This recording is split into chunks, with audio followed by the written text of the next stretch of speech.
gros du coup, on passe des abeilles. On va accueillir notre deuxième invité de ce matin qui est Norin Chai, un vétérinaire incroyable qui s'occupait principalement des animaux sauvages. Je vais l'accueillir tout de suite et comme ça, hop, on fait un bond en taille. Bonjour, bonjour. Bonjour. Bonjour. Bon, on est ravis, enfin, on est vraiment ravis de t'avoir ici avec nous. On fait un vrai bond. C'est entre les petites abeilles, on était avec les abeilles juste avant. On fait un bond vers des animaux un petit peu plus gros et un petit peu plus importants en termes de taille avec toi. Merci beaucoup en tout cas d'être là. Je pense que c'est hyper intéressant et cette capacité que tu as à mélanger le côté vétérinaire et la connexion avec les animaux et la spiritualité, tout ce qui va avec est juste, pour moi, incroyable. C'est quelque chose que j'ai pas beaucoup vu et que je trouve super intéressant. Donc, toi, tu as été vétérinaire pendant des années. Tu es toujours vétérinaire de la faune Oui, sauvage, je à suis la toujours fois en vétérinaire. extérieur et à la fois. Oui, toujours été. Ouais. En extérieur, donc sauvage, et à la fois, un moment, c'était au jardin des plantes, donc à la ménagerie du jardin des plantes. Et du coup, bah, de toujours tous ces animaux-là, finalement, des animaux plutôt sauvages. Et et euh, et t'as appris beaucoup, je crois, de ces animaux-là. Et t'avais vraiment cette volonté justement de leur apporter et de les sauver, en tout cas de les aider et de leur apporter énormément. C'est ça que je trouve vraiment super beau. Et c'est ce que tu continues à faire encore aujourd'hui Mhm. avec, avec ces animaux-là. Et aujourd'hui, tu permets aussi aux humains de... J'adore ce titre. Je me le répète tout le temps. Je crois que je l'ai écrit plusieurs fois, mais aux humains d'être plus humains grâce aux animaux, en, en contact avec les animaux, en tout cas en apprenant des animaux. Et ça, je trouve ça super beau et super, super vrai. Donc, merci beaucoup en tout cas d'être là, discuter un petit peu de tout ça ensemble. Merci pour l'invitation. Donc, comment tu veux que comment tu me poses la question ou je te raconte l'histoire des animaux? Et ben, je veux bien, je pense que tu vas plutôt me raconter parce que je pense que ce D'accord. sera toi qui sauras le mieux comment faire. Et puis, si j'ai des petites questions, je te poserai les questions. Mais ton Ok. histoire aussi est hyper intéressante.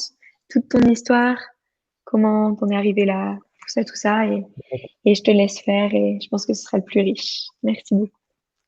Alors, effectivement, j'adore cette idée que les animaux peuvent effectivement nous rendre plus humains.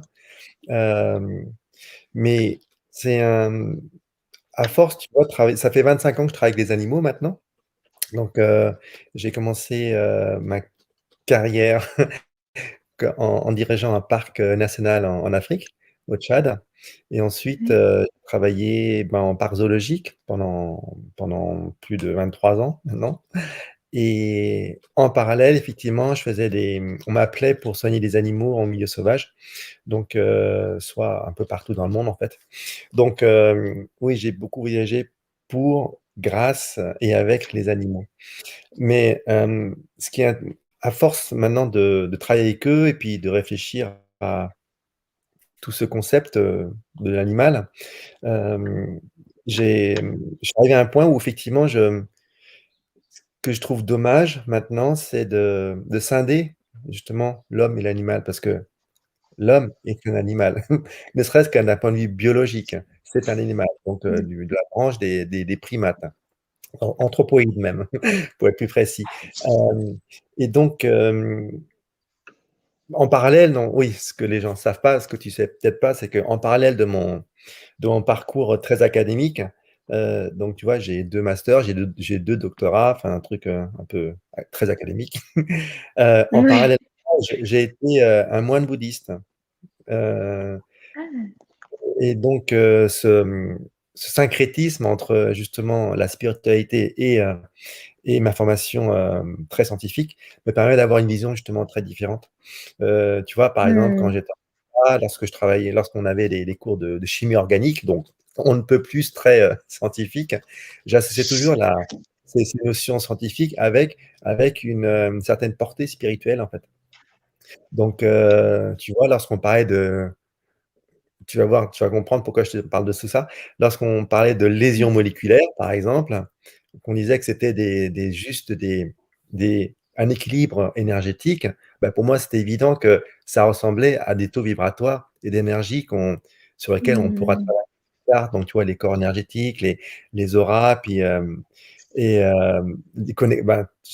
c'est pas moi qui vais dire ça, les connexions avec l'animal passent par différents corps, en fait, hein, pas simplement matériel, mais aussi énergétique. Bah, tout ça, tu vois, je me suis initié avec la chimie organique. Ou alors, Génial. ou quand on parle de physique quantique, c'est pareil, tu vois, lorsque Einstein dit E égale mc2, ben moi, là, c'est un aspect purement spirituel, parce que en physique, on dit que l'énergie est égale à la matière. En spiritualité, finalement, tu dis que l'énergie est égale à la matière, mais la matière est aussi énergie. Donc, ça te permet d'atteindre des niveaux supérieurs en termes de vision du monde, mais même en termes de soins aussi. Donc, maintenant, tu vois, je fais des soins très vétérinaires, donc je peux te faire de la chirurgie, j'opère tout ça. Et en même temps, j'accentue, je développe mes soins énergétiques, aussi bien pour l'animal que pour l'homme. Donc Waouh. voilà le concept un peu dans lequel j'évolue maintenant et c'est pour ça que j'ai quitté, mon métier de vétérinaire de zoo. Je suis toujours Mmh. vétérinaire, je suis toujours des animaux, mais dans d'autres contextes parce qu'effectivement, j'aimerais développer cette vision holistique, en fait, des choses. La vision Mmh. du soin et quand tu parles de vision holistique, ben, tu parles aussi de vision holistique du vivant et c'est là où je veux en venir, que, lorsque tu regardes un animal, notre souci en termes dans nos sociétés occidentales plutôt, on est toujours en train de mettre des étiquettes, à catégoriser, mettre dans des boîtes, alors que Mmh. quand tu regardes d'un point de vue du vivant, de l'énergie, des flux énergétiques, du flux du chi, de la force, si tu veux parler comme Star Wars, hem, c'est juste des visions différentes en fait d'énergie et ce que j'essaie de faire comprendre maintenant dans mon approche avec l'animal, c'est qu'il n'y a pas de frontières et il n'y a pas de différence entre un chimpanzé, un ours, un humain ou tu parlais d'abeilles ou d'araignées, c'est juste des formes d'énergie différentes et quand tu as cette vision du monde, hem et en fait, ce qui se passe quand tu réalises cette vision du monde et ben, brusquement, tu retournes vers toi-même Mmh et mh. c'est là où je dis que nous rend plus humains, c'est pas parce qu'on rend plus humains, c'est parce qu'il nous prend prendre conscience de notre propre nature, qui est cette nature, animale. Animale dans le sens, ancestral, d'originaire de nous-mêmes. Alors comment il s'y prend? Bah, déjà quand tu vois le monde des animaux, tu vois que chacun vit dans un monde différent. Les, mmh les chauves-souris, par exemple, vont vivre dans un monde acoustique. Les canidés, les Mmh. chiens, vont vivre dans un monde, d'odeurs. Hem, les dauphins, pareil, vont vivre dans des mondes d'écholocation. Les éléphants, dans un monde d'ultrasons. Enfin, il y a plein de choses. Les requins vont vivre dans un monde d'électrostimulation. Il y a plein de choses et donc Mmh. chaque animal vit dans son propre monde. Ce qu'on appelle l'Umwelt, tu sais? C'est un biologiste allemand qui parlait justement de chacun dans son propre monde. Alors, quand tu sais ça, quand tu vois ça, heu, moi je le vois d'un point de vue, si tu veux même, vétérinaire, où chaque animal possède Mmh. sa physiologie, sa biologie et tu le vois d'un point de vue comportemental, mais aussi tu le vois d'un point de vue énergétique aussi, où, chaque animal va vivre dans son propre monde et ça te renvoie à ton monde à toi, dans le sens où si tu es Mmh. ouvert à ça.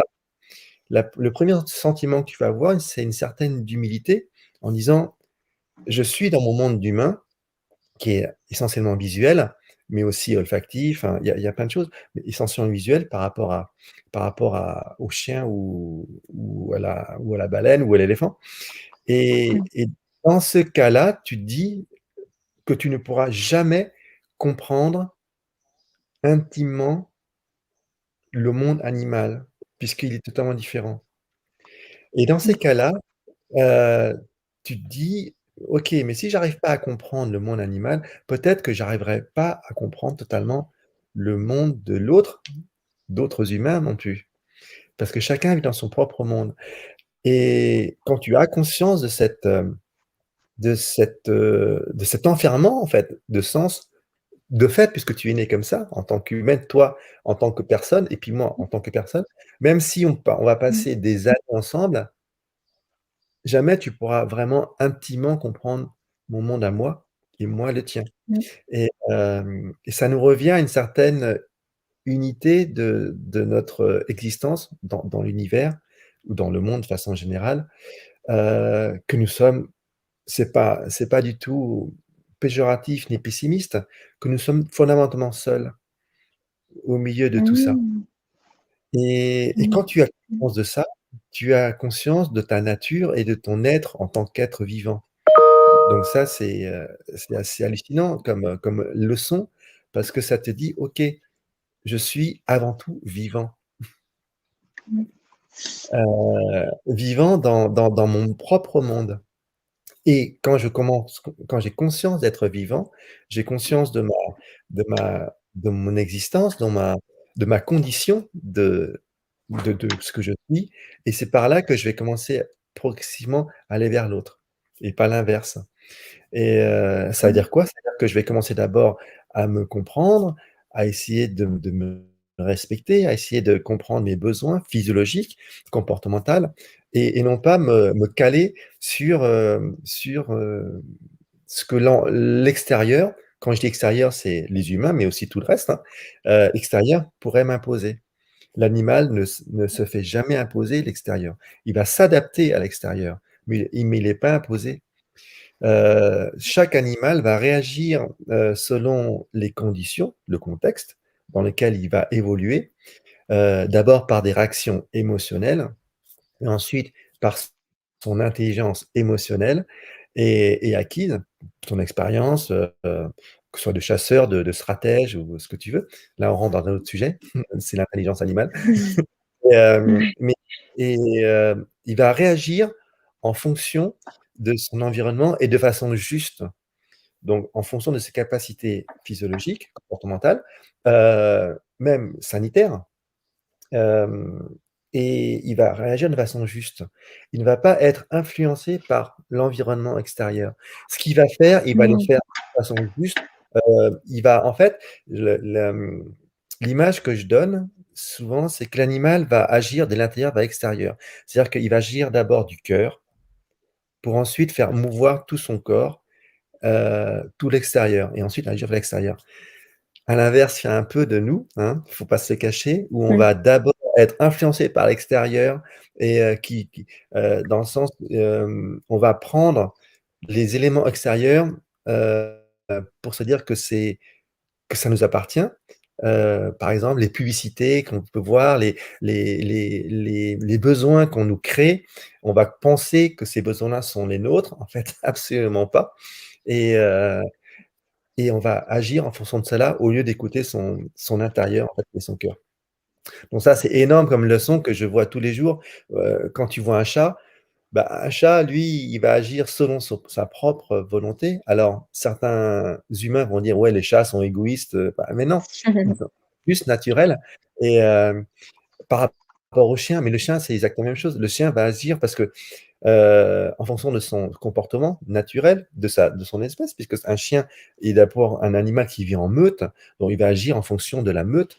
Donc il est ni égoïste ni altruiste, il est juste dans son monde de meute, d'anciens loups et il va agir en fonction de cela. Donc Mmh. c'est ce la réaliser que chacun a son propre monde permet de réaliser qu'on a d'abord notre propre monde à nous et qu'on doit respecter et en respectant notre propre monde, on va finalement respecter les autres.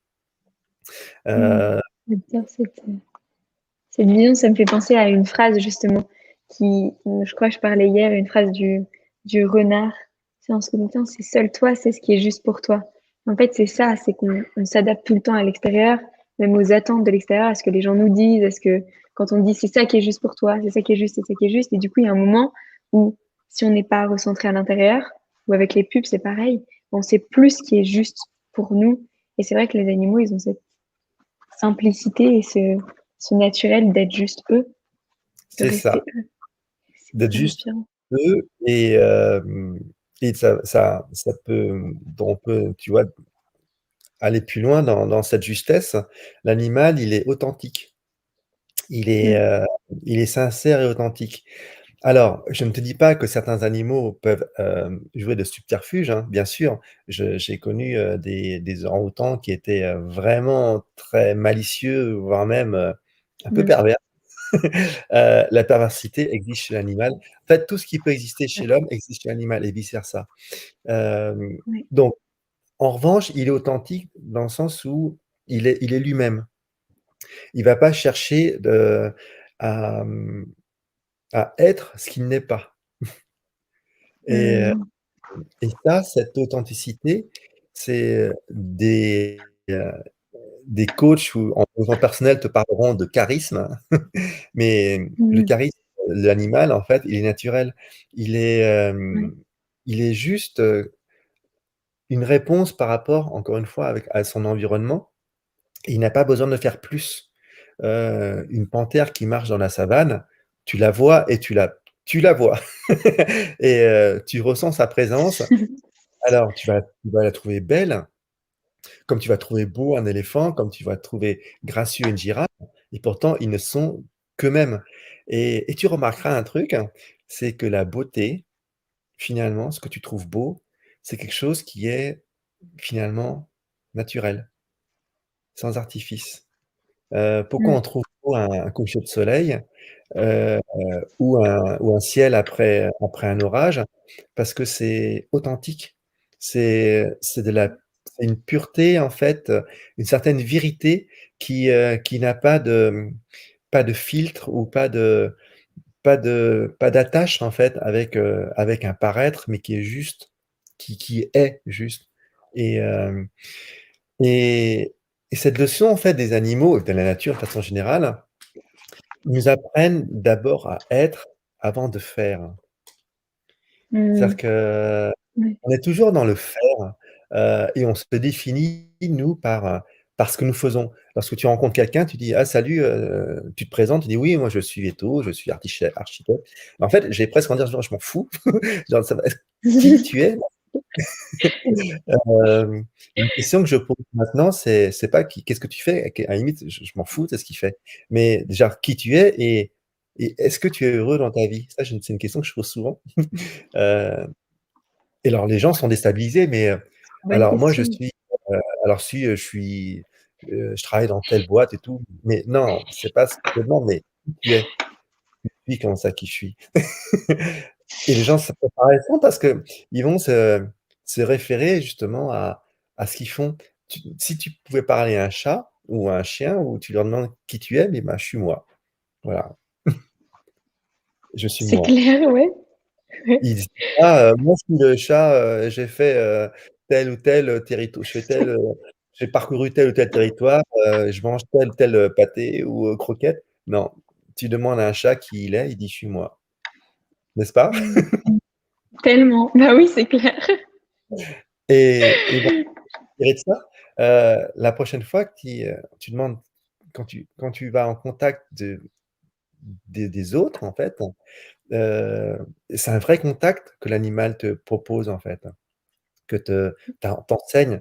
Il t'enseigne, d'aller vers l'autre, pas dans le paraître, pas dans nos habits, mais dans ce que nous sommes, en fait et c'est tellement puissant puisque quand tu vas vers l'autre de cœur à cœur, tu es tu vas en fait vers l'autre d'être vivant, vers un autre être vivant et non pas vers Mmh. un artifice, vers un autre artifice et à ce moment-là, les relations deviennent plus vraies, plus authentiques, comme tu peux l'avoir avec un animal, en fait. Mmh. Heu, donc ça, c'est très beau ce que nous apprennent les animaux par rapport à ça, cette, Ouais. sincérité, authenticité et cette authenticité aussi, tu vois, va nous apporter une tolérance. Une tolérance Mmh. dans dans ce que peut nous montrer la vie. Alors, il y a une chose qui est, que les animaux, parce que enfin, que tous les êtres vivants en fait, attendent des autres êtres vivants, c'est pas de l'amour, Mmh. c'est du respect. Qu'est-ce que j'appelle Ouais. respect? Le respect, c'est en fait, comprendre ses besoins physiologiques, psychologiques, ses besoins tout court en tant qu'être vivant, Mmh. pour y répondre.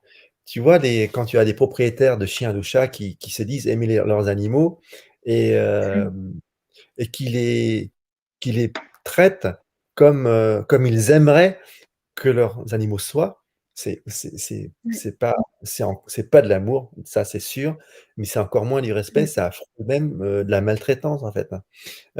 Parce ils projettent leur existence sur leur animal et donc c'est mmh. pour ça qu'on a autant de travail en en véto, parce qu'on a autant de Ouais, ouais. pathologies dues aux propriétaires qui pensent aimer les animaux, mais qui les traitent absolument pas comme ils devraient les traiter. Mmh. D'abord le respecter comment ils sont, ce qu'ils sont. Un animal, enfin un chien est un chien comme un humain est un humain et encore, tous les chiens ne se ressemblent pas. C'est pas parce que c'est un orang-outan qu'il va avoir les mêmes, le même passé, les mêmes souffrances, les mêmes angoisses, parce qu'un orang-outan peut avoir des angoisses qu'un autre orang-outan. C'est pas parce que c'est un éléphant qu'il va avoir, la même histoire et les mêmes traumatismes qu'un autre éléphant. Donc, les animaux, quand on ne parle plus d'animaux, mais lorsqu'on parle simplement d'êtres vivants, ils nous Mmh. apprennent une certaine tolérance dans le sens où cette tolérance, elle vient d'abord de la conscience que chaque individu est unique. Mmh. Chaque individu a sa propre histoire, et quand tu regardes l'animal, tous les animaux que j'ai pu voir maintenant, heu, tu trouves que c'est un non-sens de parler de la pathologie, par exemple, des éléphants. Bien sûr, on a des domaines, on a des on a des dominantes, on appelle ça des dominantes pathologiques, bien sûr. Oui. Tu vas avoir un caniche, enfin encore un caniche, c'est juste une sélection de chiens. Tu sais que les caniches vont avoir Ouais. des insuffisances cardiaques, par exemple. Tu sais que les OK, chiens brachycéphales vont avoir des problèmes de sinusite. Tu sais que OK, des Shetland vont avoir des intolérances à certaines, pathologies, que des bergers australiens vont avoir certaines intolérances à certains médicaments. Bon, tout ça, ce sont des dominantes OK. Et ça, et oui? c'est pas en fonction du fait que justement c'était des croisements, des mélanges et cetera, qui fait Sélection qu'ils ont certaines pathologies? Ouais, Exactement, parce que ça ils t'ont sélectionné. Néanmoins, OK. heu, ils gardent leur individualité. Donc, tu vois, par exemple, à l'époque, quand je travaillais en zoo et qu'on avait des orang-outans, heu, chacun avait son régime. Donc certains aimaient les bananes, d'autres pas, tu vois? Et Ouais. et donc tu t'adaptes à chaque individu et et donc tolère certains comportements. Tu vois que tout est possible, chez l'animal. C'est un sujet que que j'aime beaucoup, qui a été tellement bafoué, qui est par exemple l'homosexualité, où, où tu vois dans le monde humain comment les homosexuels peuvent être, traités, voire même, torturés dans certains pays. Ouais. Alors que dans le monde animal, c'est naturel, tu sais, tu as des la plupart si tu prends certains oiseaux, certaines populations d'oiseaux, 20 des populations d'oiseaux sont homosexuelles. Chez les pingouins, tu as des adoptions de parents homosexuels, de bébés qui ont été abandonnés par leur mère. Tu as même, des rites homosexuels chez les lions avec des crinières, tout ça, tu vois? Le mâle, heu et ben, tu peux avoir des couples homosexuels chez les lions. Hem, ouais, il y a 20 ans, des cétologues, enfin des océanologues, travaillaient sur des orques et ils voyaient des comportements sexuels chez les orques et ils mettaient pas ça dans leurs données parce qu'ils disaient: «C'est pas possible». Mmh. C'est la forme la plus «intolérante», entre guillemets, non scientifique de la part de scientifiques. Mais Diane Fossé, pareil, Diane Fossé qui travaillait avec les gorilles, au début, Mmh. elle voyait des comportements sexuels chez les gorilles et bah, elle notait pas. Elle disait que c'était bon, cette fois, c'était une erreur. elle-même, en tant que scientifique, de refuser ça. Et je crois que la, une publi sortie dans Nature ou dans PNSA, donc des grosses revues, qui parle d'homosexualité chez les gorilles, ben, ça date simplement de quelques années. C'est Mmh. donc l'animal, si jamais, si tu vois tous ces courants entre guillemets religieux qui prônent justement ces codes de morale, qui se disent c'est Mmh. pas naturel, tu, alors que dans la nature justement, Ouais. c'est ça existe. Mmh. Tu te dis: «Mais c'est fou». En fait, c'est tellement triste en même temps, à quel point tu peux voir l'humain si fermé, si enfermé dans ses propres dogmes.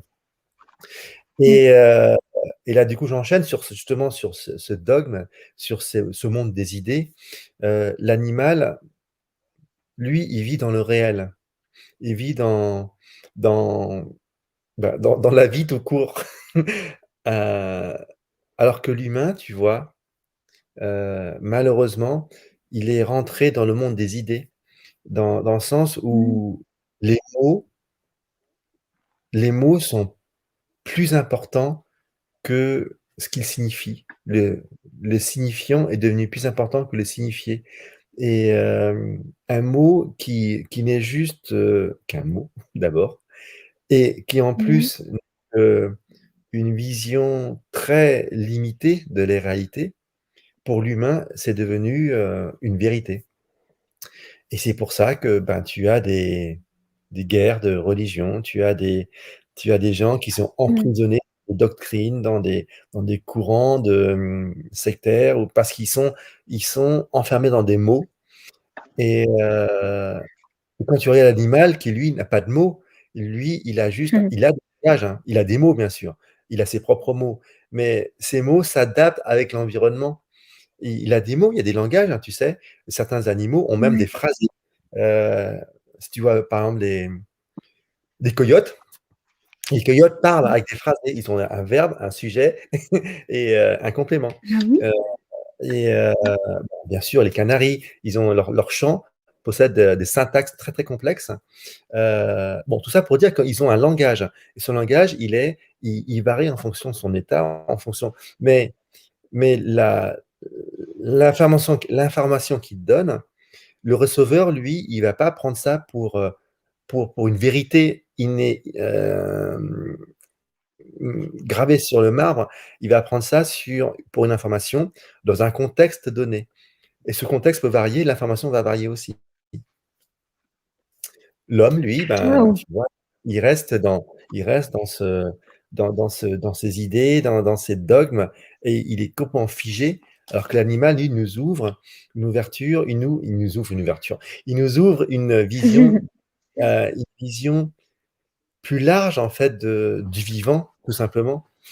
Et imagine qu'une personne te dise une phrase, Ouais. OK, tu captes la phrase, et si cette phrase, en fait, imagine qu'elle te blesse. Et Mmh. tu vas travailler encore et encore. L'animal, lui, il va se dire: «OK, ça me blesse, mais si il va recevoir cette phrase dans un autre contexte, ben, ça ne le blessera pas, puisque le contexte a changé». Et Mmh.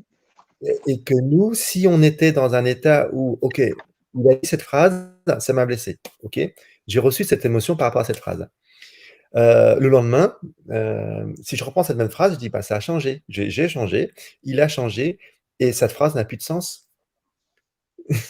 Mais nous, on reste dans ce signifié, dans ce monde d'idées, et on va rabâcher ça, Mmh. et on va rester finalement dans une mentalisation qui, en fait, qui bouffe toute notre vie, en fait. Hem, si si C'est bien. c'est intéressant, n'est-ce pas? Et Oui. et l'animal nous montre ça, qu'en fait, tout est relatif.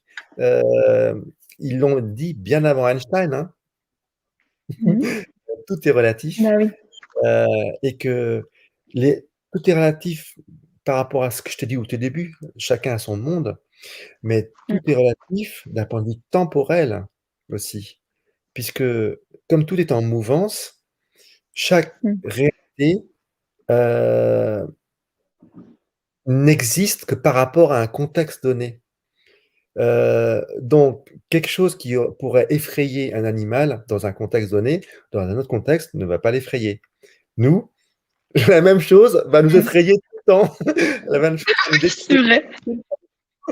et on est dans une temporalité qui figée comme, comme Mmh. avec des étiquettes, avec des cases bien précises, avec des dogmes, avec des religions, avec des trucs bien cadrés. L'animal, lui, il est dans une fluidité. Sa religion à lui, c'est la vie, en fait. Ça c'est Mmh. la vie, quelque chose d'éphémère, mais en même temps précieux et unique. Chaque instant est unique pour lui. Ouais. Alors que nous cherchons toujours, l'unicité, mais chaque instant, en fait, si on voyait le monde comme l'animal, ben, chaque instant serait aussi précieux que le précédent, en fait. Ouais. Et La hem beauté de l'instant. et ça, c'est tellement précieux. L'animal nous montre tout cela et tu vois ce que les animaux nous apprennent aussi, ce qu'ils m'ont appris aussi, cette ouverture, d'esprit, je l'applique dans ma façon de soigner aussi. Donc, Ouais. comme je disais, chaque animal possède sa propre individualité et donc je ne vais plus soigner un animal comme un animal, je vais le soigner en tant que personne. Tu vois? Avec, ses traumas, ses idées, son expérience, ses peurs, ses tristesses, ses joies, et je vais maintenant non plus le faire avec une médecine classique. Bien sûr, je soigne, avec des médicaments, je fais des piqûres aussi, j'opère, enfin bien évidemment, je fais tout ça, évidemment. Ouais. Mais je vais approcher, l'animal avec, une notion d'énergie et de contexte et de ce qu'on appelle, une approche holistique. Tu vois, par exemple, tu m'amènes un lézard et la première Mmh chose mh. que je vais te demander ce que je vais faire, c'est que je vais tout faire sauf regarder les lézards. Je vais te demander comment tu nourris. Je vais te demander, est-ce que tu as bien changé les lampes pour avoir des UV? Est-ce que tu as bien, contrôlé l'humidité? Est-ce qu'il y a une bonne hygrométrie? Est-ce que tu changes bien tous les jours sa gamelle d'eau? Est-ce que tu nourris les différents insectes? Avec quoi? Est-ce que tu supplémentes les insectes que tu nourris? Quels sont les végétaux que tu donnes? Est-ce que tu donnes une variété assez riche de végétaux pour qu'il ait un régime varié et je vais te demander tout ça d'abord, avant de voir l'animal. Mmh. Je vais te demander quelle est la taille de son terrarium. Est-ce que tu as des branches? Est-ce que tu as des cachettes? Est-ce que Mmh. tu respectes aussi ses rythmes, jour-nuit? Est-ce que tu respectes ses rythmes de variation de température? Donc en gros, je vais te demander tout sauf sur l'animal et enfin, quand on aura fait tout ça, on regardera l'animal. L'animal n'est qu'une extension de son environnement. Ouais. L'animal est une condensation de son environnement. C'est-à-dire qu'il y a pas de différence entre lui et son environnement. Tout est Mmh. là, tu vas le voir d'un point de vue matériel, corporel, tu vas voir sa forme, tu vas voir sa peau, bien sûr, mais lui, il est comme baigné, immergé dans son environnement. Il n'y a pas de différence. Il y a toujours des il y a toujours des échanges, heu, avec son environnement. Il y a ne serait-ce que des échanges thermiques, respiratoires, osmotiques, il est toujours en échange permanent et ben ça, nous, on l'a oublié. Ouais, oui, c'est clair. Totalement. On croit être unique, notre corps, on croit qu'on a besoin de la on croit qu'on n'a pas alors on se met dans des blocs, dans des appartements bien cadrés, on va rentrer dans des schémas, artificiels, sans aucune autre connexion avec, avec l'environnement et et tu vois, l'animal nous apprend tout ça. Quand je suis avec lui, heu, il me montre tout ça, il me rappelle tout ça. Ne serait-ce qu'en tant que médecin, pour lui, il me rappelle: «Hey, petit gars, tu es gentil mon petit garçon, mais heu, moi je suis pas un animal, je suis mon environnement». Et tu vois, tu Mmh. le retrouves dans certaines sociétés, humaines. Tu vois, en Afrique, quand je travaillais en Afrique, les, les gens, lorsqu'ils me demandaient comment j'allais, ils me demandaient pas simplement: «Comment vas-tu?». Ils me demandent: «Comment vas-tu? Comment va ta famille? Comment va tes enfants? Mmh. Comment va ta maison?». Parce qu'ils savent que ce que je suis, en fait, n'est qu'une condensation de tout le contexte, pas simplement familial, mais environnemental et mon passé et puis et dans lequel je vis. Donc imagine maintenant si chaque humain réalisait cette part justement de relation avec son environnement. En gros, imagine Magique. qu'on retrouvait notre animalité, c'est-à-dire notre relation intime avec ce qui nous entoure. Alors, inconsciemment, tu le sais, tu respires. Si tu respirais pas, tu mourrais, hein. C'est une loi C'est assez clair, ouais. genre, principe, si tu respires plus, tu meurs. Mmh. Ça, c'est Ça, c'est vrai. clair. Eh bien, qu'est-ce que la respiration? C'est un échange permanent Un avec l'environnement, échange. n'est-ce pas? Mmh Tu mh. inspires, Bah, ouais. mais c'est pareil, excuse-moi, tu vas faire caca, pareil aussi. Tu C'est et clair. et ben, c'est un échange permanent avec Ouais. l'environnement. Donc imagine que tu vas inspirer que des choses toxiques. Imagine que Bah, oui. tu vas inhaler que des choses toxiques. Imagine Mmh. que tu ça, on parle d'un point de vue échange corporel, hein, n'est-ce pas? Ouais. Physiologique, Ouais. de base, Ouais. l'alimentation. Mmh. Mais tu sais bien que les échanges entre individus ne sont pas simplement corporels, ils sont aussi énergétiques. C'est clair. Ouais. Alors imagine que tu es avec des personnes qui te pompent ton énergie régulièrement. Ou Bah, alors, oui, c'est pareil. imagine Ou tu envoies que des beh, oui, imagine que d'autres, ont finalement, heu, rayonné des énergies qui sont pas forcément, bienveillantes ou bien à un taux vibratoire tellement bas que ça va te rabaisser. mmh Tout mh. ça, c'est l'environnement. Donc Ouais, imagine c'est que tu es clair. conscient de tout ça. Imagine, tu es conscient Ouais. de tout ça.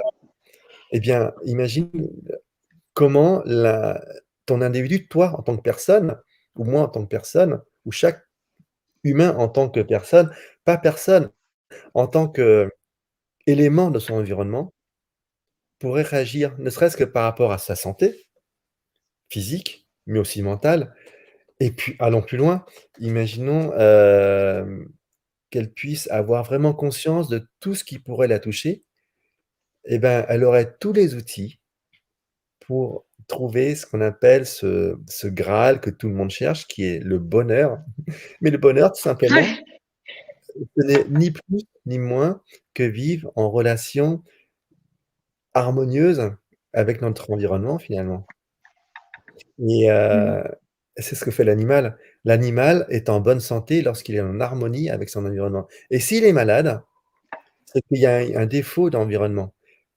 Classiquement, si on a autant de consultations, c'est parce que l'environnement du chien, du chat n'est pas totalement adapté à ses besoins à lui, en tant que personne, en tant que chat. Hem, il y a un échange Mmh mh. permanent. Les échanges, ils ne sont pas forcément non plus, dans une, inadéquation de ces paramètres, physiques ou alimentaires, hein. Tu peux avoir une inadéquation par rapport à l'état même de ce propriétaire. Un exemple très, Ouais. très classique, c'est les cystites.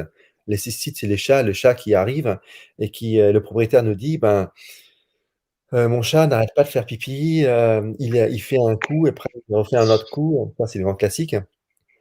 Les cystites chez les chats sont essentiellement émotionnels. Mmh Heu, mh. et très souvent, ce sont des, des énergies, des douleurs que le chat, en fait, absorbe, de son propriétaire et très souvent, lorsque j'ai un chat qui va pas bien, je demande: «Mais et vous, vous allez bien?» Ouais. et systématiquement, ils me disent, «Bah, en fait, ouais, il y a ça, et puis, tiens, oui, c'est vrai que j'ai le covid qui nous a fait ça, tac, tac, tac» et il y a une histoire que j'aime raconter parce que elle est assez parlante. J'ai un ami qui a un chat donc et que son chat, en fait, allait pas bien du tout et Il y a justement un chat qui est arrivé de chez les voisins et qui sur la table devant. ah, c'est marrant, Tu l'as appelé, il est venu. je l'ai appelé Ouais. et donc il a fait des prises de sang, il est allé voir plusieurs vétérinaires, évidemment. On lui a fait, tout l'examen complémentaire inimaginable et ils ont rien trouvé et donc il m'a demandé, mon avis sur son chat. Alors ce qui est bien, c'est que quand tu passes après tes confrères, ben, au moins c'est facile parce que tu as pas à chercher ce qu'ils ont cherché eux, donc donc c'est plus simple et Ouais, et c'est clair. heu et là je lui ai dit: «Bah écoute, ton chat, effectivement il y a pas grand-chose» et là je lui ai dit: «Mais toi tu vas comment?» et il me fait, «Bah tu sais bien, j'ai perdu mon boulot, tout ça». «OK, mais quand est-ce que tu as perdu ton boulot? Rappelle-moi». Et je lui demande, «Dis donc, est-ce que ça coïncide avec bah, le début des symptômes de ton chat?» Il me fait: «Ah, tu crois?» Bah, écoute, regarde et puis, il me fait: «Ouais, peut-être, ouais» et lorsqu'il a retrouvé un boulot, lorsqu'il allait mieux, bah, son chat allait mieux. Donc c'était pour te Pas par montrer, hasard. j'ai pas à te convaincre ça, bien sûr, mais c'est Mmh. juste pour montrer que les animaux sont en rapport étroit avec l'environnement. Leur environnement qui est pas simplement physique, encore une fois, hein, mais qui est aussi émotionnel. Ouais, Avec l'environnement, donc les propriétaires et et ben, ça nous rappelle à nous. Donc si tu n'es pas dans un environnement qui te correspond et chaque personne a son environnement qui lui correspond. Certains vont être bien en ville comme d'autres sont à la campagne, mais il y a pas de jugement. C'est leurs besoins. Mais si ces besoins-là ne sont pas respectés ou s'ils ont dans justement un environnement qui va leur être, néfaste, ils vont forcément, avoir des symptômes et un des grands symptômes chez l'humain, de notre époque, c'est le mal de dos, tu sais bien. Ah, tout le monde a mal au ouais, dos, c'est clair. ou alors des migraines, ou alors des allergies, enfin plein de choses et ça, c'est typiquement, c'est parce qu'en fait, l'environnement psychologique n'est pas forcément adapté à la personne et ça, je le vois Mmh. par rapport à l'animal et il nous le rappelle, Ouais, tu vois? Donc tout ça, finalement, tout ça, ça te dit: «OK, finalement ça qu'est-ce que ça veut dire?» Ça veut dire que tu l'animal nous renvoie une image de ce que nous sommes réellement, c'est-à-dire mmh, des animaux et mmh, que et quand tu vas avoir conscience de ton animalité, de ce qui tu es, de ce que déjà, d'avoir conscience d'être vivant, que beaucoup n'ont mmh. pas, hein, tu sais?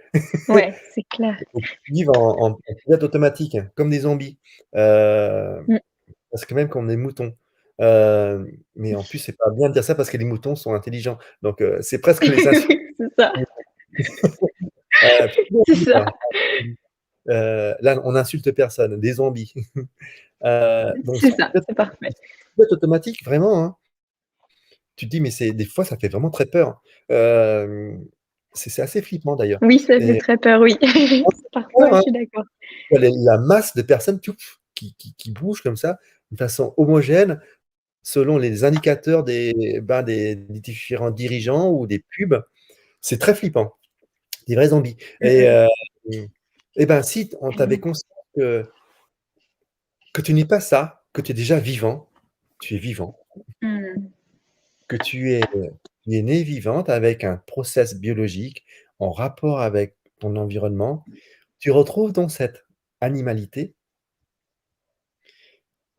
Et quand tu retrouves ton animalité, eh ben, tu vas retrouver ta spécificité, c'est-à-dire ce que tu es. Et ce que tu es, c'est un humain, en fait. Et c'est par l'animal, finalement, en retrouvant ton animalité, c'est par ce chemin que tu vas retrouver ton humanité. C'est pour ça que les animaux nous aident à retrouver notre humanité. Une humanité dans le sens, authentique du terme. Tu vois les gens qui disent, quand tu parles de quelqu'un qui est bien, tu entends souvent parler de: «Ah oui, il est bien, c'est quelqu'un de très humain». Heu, C'est ça veut vrai, dire quoi? ouais. Oui, c'est ouais. Et c'est rentré dans un vocabulaire, si tu veux, presque commun de tous les jours. «Ah oui, il est très humain». Mais tu es pas humain toi? Eh ben non, inconsciemment, la personne qui dit ça, elle se eh ben, si elle dit ça, c'est qu'elle, elle se sent pas humaine, en fait. Mmh. Elle elle sait inconsciemment que c'est un zombie. Il y a une partie d'elle qui doit savoir. Il y a une partie d'elle qui mais on est tous quelque part des zombies parce qu'on a tous des contraintes et le notre cheminement finalement, c'est de c'est de retrouver cette conscience d'être vivant. Mmh. Quand tu es vivant, eh bien, tu tu as paradoxalement, tu as toute la vie devant toi. Tu vois? Bah, ouais. C'est pas si anecdotique, hein. Avoir conscience d'être vivant, tu as alors conscience que tu as la vie devant toi Mmh. et quand tu as conscience de cette existence, et ben, tu acquiers tout doucement cette liberté. Mais ça fait peur. Ça fait peur évidemment d'être libre, parce que tu es responsable de ta vie. C'est tellement plus facile justement d'être un zombie, parce que tu as pas Mmh. cette peur-là, puisque en fait, c'est la peur de l'inconnu, c'est la peur de c'est la peur de la vie, en fait. Les gens ont tellement peur de la vie qu'ils préfèrent vivre, enfin plutôt préfèrent ne pas vivre. Combien de personnes, se refusent de faire des choses qu'ils se disent vouloir faire par peur? Alors ils vont se mettre dans des finalement dans une certaine sécurité, hem et ils vont se dire: «Ben, OK, c'est comme ça». «Oui, mais c'est tu l'as choisi mon petit gars». Hem Tellement. et quelque part, en fait, il a pas tellement conscience qu'il est vivant.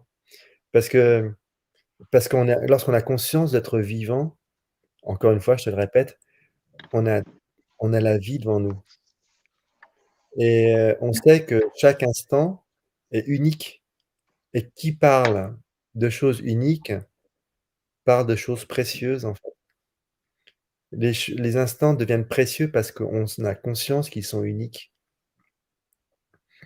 et c'est pour ça que l'animal va se battre à chaque seconde de sa vie. Il va jamais lâcher prise, il va jamais abandonner, jusqu'à son dernier souffle, en fait, hein. Parce qu'il sait que chaque instant peut être le dernier et chaque instant, en fait, est précieux et unique. Tellement, mais c'est tellement, tellement beau et tellement, pas de mots. En fait, ce que tu dis, c'est tellement ça, en fait. Enfin, c'est tellement, ouais, tellement ça.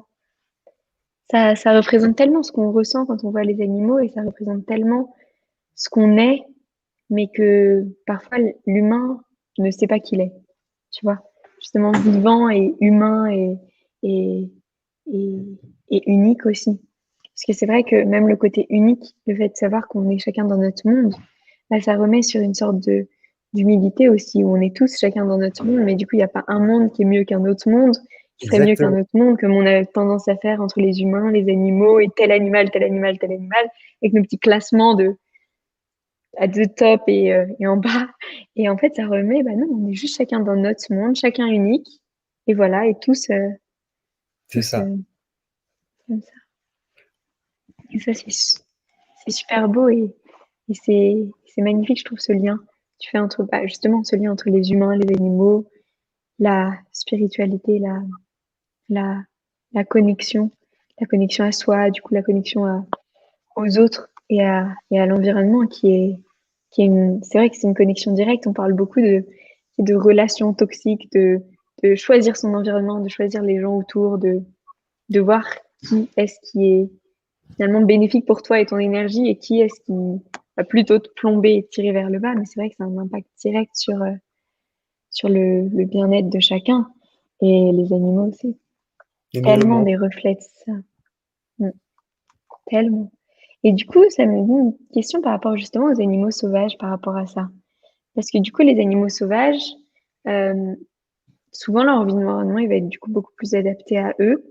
Et est-ce que tu sens quand même bah, comme avec les animaux qui vivent, les animaux domestiques, est-ce qu'il y a quand même des décalages entre justement l'environnement et leur bien-être parce que l'environnement est finalement pas totalement adapté, où il y a un manque, où il y a quelque chose qui fait que eux, ils sont pas parfaitement bien aussi.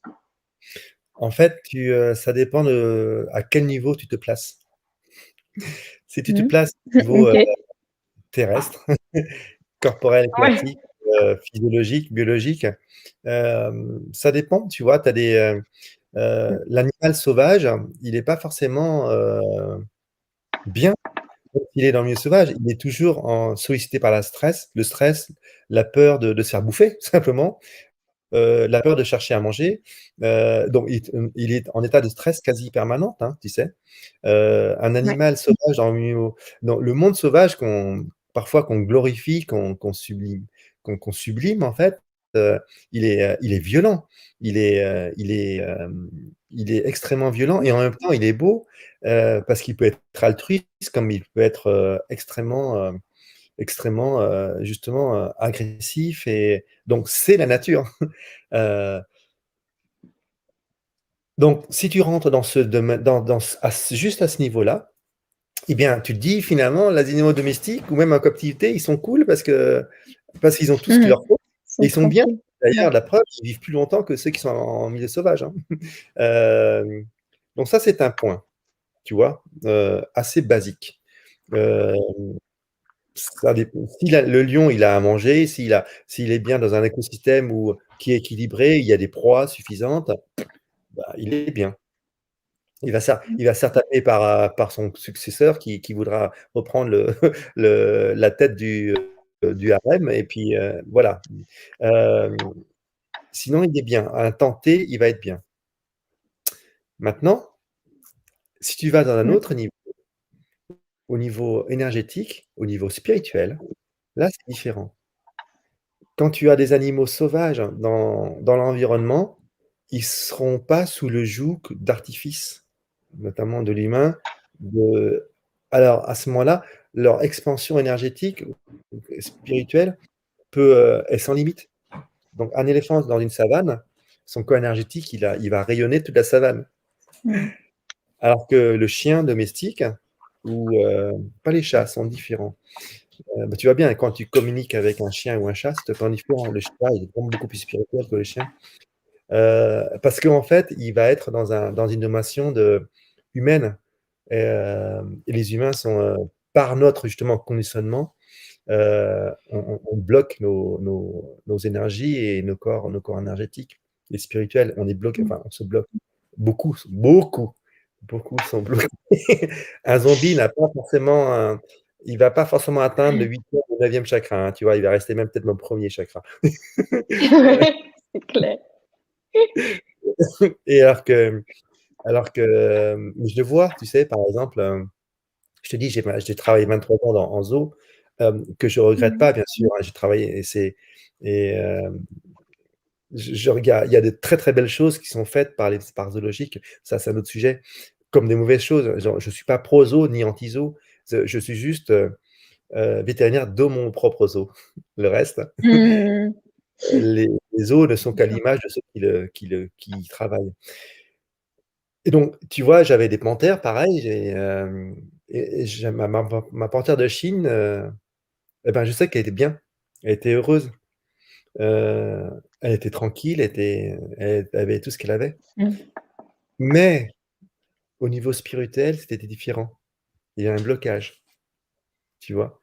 Mais tout le monde ne peut pas atteindre le niveau spirituel, bien sûr. Donc pour, c'est le niveau spirituel, tu vois, c'est pour ça que je te dis que ça dépend de quel niveau tu te places. Ouais. Tu peux prendre un im ça mais encore une fois, humains et animaux, c'est pareil. Tu peux prendre un être, on va dire un être humain, pour enlever toutes les barrières. Ouais. Et tu le vois, il est content, il regarde son match de foot avec sa bière et sa pizza. Il est content. Attention, j'ai pas de critique, hein, vraiment, vraiment, vraiment pas. Heu, Moi aussi, je peux regarder, des heures, un match de foot, c'est très lobotomisant. Tu penses à rien. C'est clair. Et ben, je suis bien, je suis bien, je suis heureux, il y a pas de souci. En revanche, tu vas pas me demander de faire une communication animale avec un éléphant.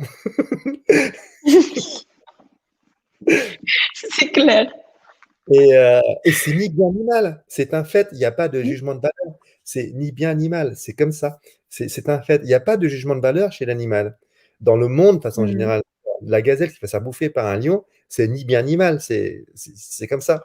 Heu Ouais. et bien, si tu fais abstraction de tous ces codes de morale, bien ou mal, tu es juste Mmh. dans la justesse, en fait. C'est juste la justesse, pas justice, hein, justesse. Dans le sens où, c'est juste, mais ce qui est juste ne sera juste que seulement à un moment donné, encore une fois, dans un contexte particulier, dans un état particulier. Heu et ce qui est, une fois cet état passé, bah, ce sera plus juste. Donc, je sais plus ce que je voulais dire. Oui, c'est ça. Et donc,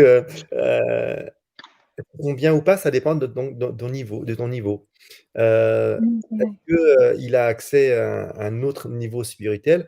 Ben, ça dépend, dans quel contexte il est.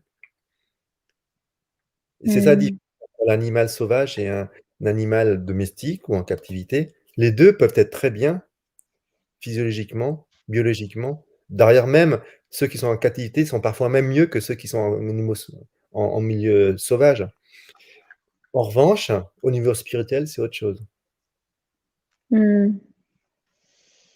Ouais, ouais. Ah oui, tellement. Ça me encore une fois, ça me fait penser à plein de choses, mais c'est tellement, tellement, passionnant et passionnant. Passionnant tout ce que tu dis et je trouve ça juste, encore une fois, magnifique ce lien entre, bah, tous ces liens finalement que tu fais avec, aussi ton expérience en tant que moine et cetera.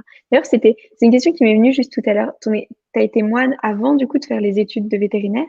Ou c'était ouais. Avant, ouais. Bah, en fait, je pouvais pas trop, me je pouvais pas trop faire la fête, en étant moine à l'école véto. Oui, ça c'est sûr. Je peux te dire qu'on a fait beaucoup la fête à l'école véto. Ça m'étonne pas. On dit souvent ça des médecins et des vétos. Les Ouais, écoles, c'est presque pareil. même en dessous de moi, tu vois? Ouais, c'est clair, Et je vais pas rentrer dans les détails. j'imagine. On imagine. OK. Ouais, donc c'était mais c'est top et est-ce que du coup, tu aurais, une ou plusieurs expériences particulières que tu as vécues avec un animal qui t'ont touché toi, marqué ou appris quelque chose à toi? Tu aurais envie de Oh là là, tu en as partager? plein, c'est tous les jours, tu veux dire? Bah oui, j'imagine. Bah ouais, j'imagine.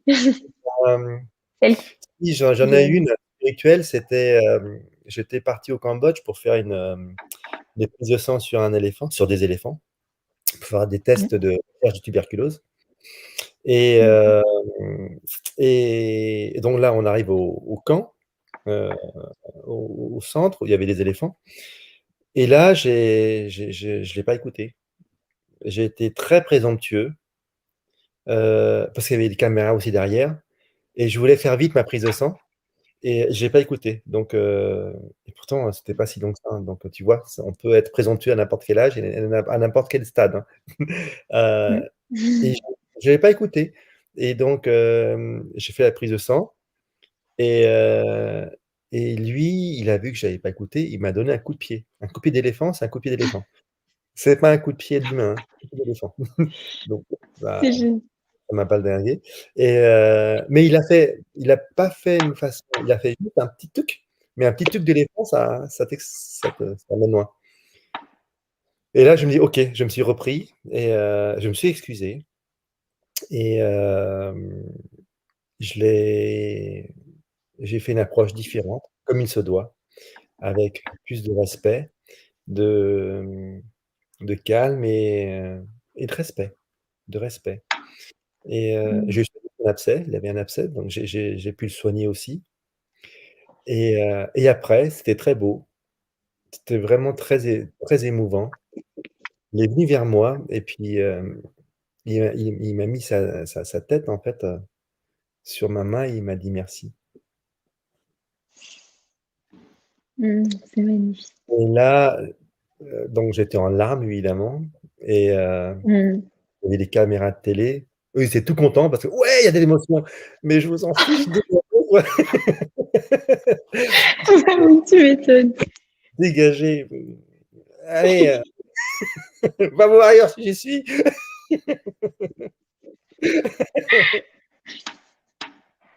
Et c'était très beau. Mais j'en ai plein Mmh. d'histoires, effectivement, ouais. De toute façon, Bah oui, c'est magnifique.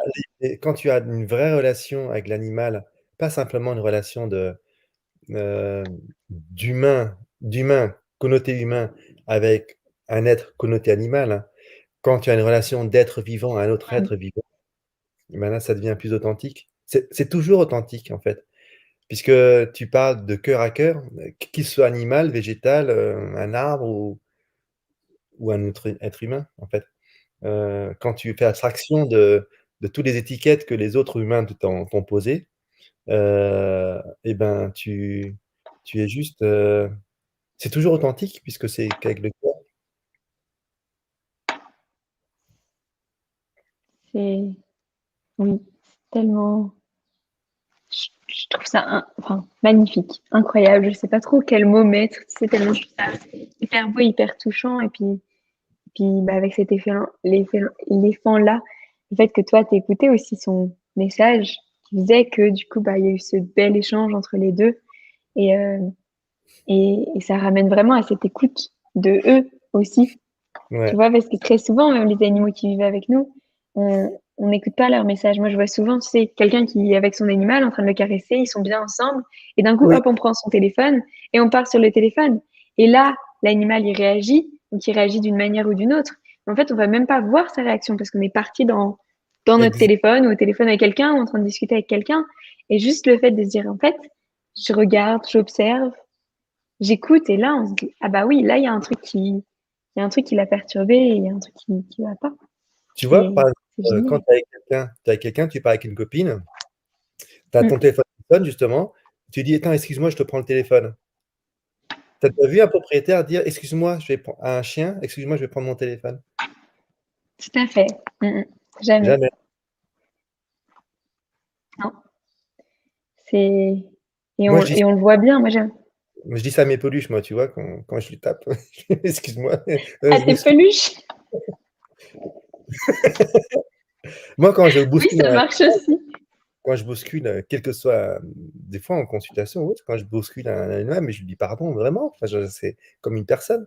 Je suis en train de l'ausculter ou autre, si on m'appelle, je lui dis: «Attends, excuse-moi, je je te laisse, enfin, je comme une personne». Je genre, alors donc les propriétaires, prochaine fois que vous avez un téléphone qui sonne, vous demandez pardon à votre animal. Ah oui, mais tellement, tellement. Et puis quand on sort et puis tout ça, mais tellement, c'est tellement ça. Eh oui, Parce que c'est tellement important pour mais eux. oui, ils Même de sont les regarder, tu sais. ils Parfois, sont on rentre, tu les regardes pas, tu es dans ton monde, justement oui, dans ton monde, dans ta bulle. Là, ils sont là en train d'attendre et en fait, comme ils font partie du décor, on a l'habitude qu'ils soient là et on sait qu'ils nous aiment, tout va bien. Donc du coup, hop, on rentre et on les regarde même pas et c'est toujours hyper perturbant pour eux pareil de pas avoir ce regard, cette attention, ce juste, bah, comment tu vas? Enfin, ce petit échange là rapide qu'on peut avoir juste pour leur, voir qu'ils sont là. et ben, tu sais que les gens font ça aussi avec d'autres humains, hein. Bah oui, ouais, ouais, c'est clair. Donc, Bah, tout ce qu'on fait, de toute façon, ça vaut deux. donc l'idée, c'est vraiment d'être à l'écoute et respecter toute forme de vie, en fait, qu'elle soit animale ou végétale ou humaine. Mm. Il n'y a pas de frontière. Nickel. Il n'y a pas de frontière. Pour moi, tu vois, il n'y a pas de bien-être animal ou souffrance animale. Il y a bien-être tout court et souffrance tout court de tous les êtres. Il y a pas de, parce que c'est en catégorisant justement que tu fais de la souffrance. Euh, alors que déjà, il y a déjà de la souffrance pour tout le monde. Autant essayer de travailler pour qu'il y ait moins de souffrance. Et ça commence déjà par s'ouvrir à tout le monde déjà. Mm. Je suis tellement d'accord avec ça et ouais, c'est rare d'entendre ça. Je trouve ça super chouette. C'est vrai que tout est lié. Comme on disait juste avant, on est tous une grande ruche. Enfin, on est tous une grande ruche en fait. Donc c'est sûr que c'est comme si les abeilles, elles se mettaient en catégorie dans leur ruche, bah, ça fonctionnerait pas. C'est l'aspect famille, l'aspect colonie, comme on disait, qui fait que ça fonctionne si bien. Et pour nous, c'est un peu pareil. T'as des, Tu as des messages, hein. Enfin, j'ai vu plein de gens hyper, hyper, hyper touchés qui ont trouvé ce partage incroyable, vraiment incroyable. J'ai trouvé incroyable aussi. Juste une question qui était venue au-dessus. Si t'as une minute pour Oui. voir, juste, super, merci. S'il y a justement quelqu'un qui demandait s'il y avait des écoles vétérinaires holistiques, comme elle disait, ou en fait c'était plus, tu fais une école vétérinaire et tu rajoutes, je pense, le côté que tu veux avec, finalement. Ouais. Tu n'as pas, non, puisque en fait, et tu n'auras jamais, puisque vétérinaire, c'est quand même un métier, enfin, c'est très scientifique quand même. Euh, et en Mm. France, on est très fermé par rapport à ça, par rapport à d'autres pays quand même qui sont comme la Suisse, qui sont même plus ouverts. Il n'y a pas de, Tu peux pas avoir de l'holistique. C'est pourquoi? Pour une raison très très simple, hein. C'est que il y a des maladies que tu soignes, que tu peux soigner par des traitements qui sont soit énergétiques, soit des plantes qui ne valent rien. C'est clair. Bah oui. Et, Ouais. et donc, je dis pas que tous les médicaments sont mauvais, loin de là. Je l'utilise aussi, attention, hein. C'est pas ce que je dis. Mm. Je dis juste que on peut très bien avoir des traitements vraiment holistiques associés de la médecine traditionnelle avec une médecine, par exemple, énergétique, avec une médecine, avec la phyto. Donc, tout ça, on peut faire vraiment caler une médecine individuelle pour traiter une maladie individuelle, qui est avant tout individuelle. Dans les cursus vétérinaires, on est vraiment dans ce qu'on appelle evidence-based medicine, dans le sens où chaque, chaque donnée, chaque affirmation ne va être prise en compte que si a été vérifiée expérimentalement et qu'elle soit vérifiable. Très bien, c'est très bien. Mm. Le souci, c'est que les gens qui sont dedans, et j'y étais aussi, hein, ils restent dedans. Ils ne sont pas ouverts à autre chose. Mais, ça s'ouvre de plus en plus parce que de toute façon, on n'aura pas le choix. Ils n'auront pas le choix. Quand je dis «ils», Ouais. c'est que justement, je m'écarte de plus en plus de ce monde vraiment très dogmatique où, où en fait, on passe la maladie avant le sujet. À l'heure actuelle, en médecine, comme en médecine humaine, hein, on traite la maladie avant de traiter le patient. Donc, la personne qui vient, qui est malade, qui a besoin de se faire soigner, le médecin va prescrire un truc sans même écouter la personne, sans même lui demander comment ça va, comment, comment, euh, comment ça se passe, genre, ne l'écoute même pas. Donc, on va saigner une maladie. Donc, donc du coup, les gens deviennent des objets, deviennent des choses inanimés, des zombies, et pas des êtres. Je parle même pas d'êtres spirituels, hein. Je parle d'êtres tout court, quoi. Il n'y a pas de Ouais. respect de en lui-même. Et Mm. encore, alors, laisse tomber pour l'être spirituel. Bon. Ils sont tous. C'est sûr. prends pour un taré lorsque tu parles de ça. Alors que c'est vraiment C'est clair. c'est presque la base. Tu sais qu'en fait, lorsque tu as des lésions, des pathologies physiques, c'est parce que déjà tu as toutes tes couches qui ont été lésées d'abord. Tu Mmh. sais, tu as Ouais, carrément. toutes tes couches auriques qui sont lésées avant de toucher ton corps, en fait. Et lorsque le corps est Mmh. touché, c'est que vraiment il y a eu un process Dernier. avant. Donc, Mmh. que ce soit des simples maladies ou bien des tumeurs, des cancers qui ont vraiment eu un process bien avancé. Donc du Mmh. coup, le process inverse est beaucoup plus long. Tu sais, Teilhard de Chardin disait, nous ne sommes pas des êtres, humains dans un à la recherche de la spiritualité, nous sommes des êtres spirituels dans une expérience, terrestre. Ouais. Ah, Un truc j'adore cette phrase. comme ça, ouais. Mmh. Mmh. Donc arrêtez les zombies. Excusez Devenez vivant, voilà, devenez redevenez vivant, vivant. prenez conscience Prescription. de chaque instant unique, Mmh. chaque instant unique parce qu'à partir du moment où c'est unique, et ben, c'est précieux Tellement. Ouais. et on a tous ça. Et C'est devant tout le monde. ah oui, et observons les animaux pour, découvrir tout ça chez eux. Cassons Tant les qu'ils barrières, surtout, cassons les barrières. mmh. Il y a pas d'humains, il y a pas d'animaux, il y a pas de végétaux, il y a la vie tout court et c'est un fluide permanent. Mmh. Mais Il n'y a pas de tellement. fluide. C'est c'est trop parfait. Merci beaucoup. C'est magnifique et j'ai enfin, ça nous a tous, beaucoup touchés et ça donne, tu vois, ça donne envie d'aller s'allonger dans l'herbe. D'aller ouais, vraiment, c'est trop, trop, trop beau. Merci beaucoup, beaucoup, beaucoup pour ton partage, pour ce temps, pour toute la valeur que tu nous as apportée et pour tout ce que tu nous as partagé. C'est juste vraiment magnifique et on va tous essayer au maximum d'être vivants, d'être en vie et de profiter de l'instant et d'être juste bien là parce que c'est ça, ouais, c'est ça la vie. Et comme tu dis, ça, c'est à partir de ce moment-là où il nous reste de la vie justement. Donc, Oui, donc bah merci beaucoup beaucoup beaucoup. On vous a mis le lien encore. C'est le lien ton lien, le lien Yaboomba.org.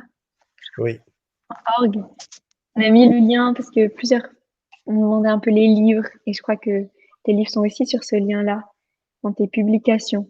Comme disait Mathilde, pour ceux qui veulent retrouver les livres et, euh, et puis retrouver tout le reste, tout ce que tu fais, tes interventions.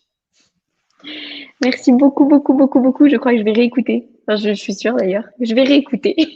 Je vais réécouter ce moment parce que c'était vraiment trop passionnant et ça, tout ce que tu dis, c'est comme ça, mais bah, encore une fois, c'est un impact direct. Ça refait circuler tout. C'est génial. Merci beaucoup, beaucoup, beaucoup. Et du coup, on se retrouve tous eh bien, à 14h30 pour la suite des interventions de cet après-midi. Voilà, à 14h30 tout le monde. À tout de suite. Bye.